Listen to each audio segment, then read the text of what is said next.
বিরোধী দলগুলো তাদের ন্যায্য অধিকার থেকে সব ক্ষেত্রে বঞ্চিত হচ্ছে বলে অভিযোগ করেছেন জামায়াতের আমির ডাক্তার শফিকুর রহমান।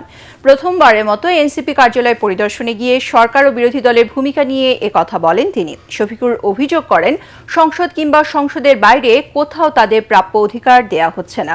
এদিকে এনসিপির আহ্বায়ক ও বিরোধী দলীয় চিফ হুইপ নাহিদ ইসলাম জানান, বাংলাদেশে নতুন করে কোনো ধরনের ফ্যাসিবাদ প্রতিষ্ঠা হতে দেয়া হবে না। জনগণের অধিকার আদায়ের জন্য রাজনৈতিক দলগুলোকেও 11 দলীয় ঐক্যে আসার আহ্বান জানান তিনি।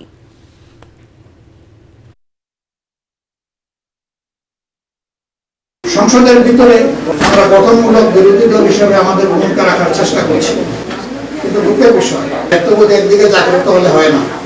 সরকারের দুইটা অঙ্গ, একটা সরকারি দল আর একটা বিরোধী দল, এছাড়া একটা দেশ চলে না। বিরোধী দল হিসেবে আমাদের যেটুকু পাওনা সংসদের ভিতরে, আমরা বহুলাংশে সেটা থেকে বঞ্চিত হয়েছি। সকল রাজনৈতিক সামাজিক শক্তিকে আমরা আহ্বান জানাচ্ছি যে একত্রে এই সরকারকে অবশ্যই তারা যে গণবিরোধী নীতিগুলো নিচ্ছে, আগের আইনের থেকে দুর্বল আইন করছে, অর্থাৎ ফ্যাসিবাদী ব্যবস্থাকে তারা টিকিয়ে রাখার চেষ্টা করছে। ফলে আমাদেরকে গণতান্ত্রিক শক্তিগুলোকে ঐক্যবদ্ধ হতে হবে।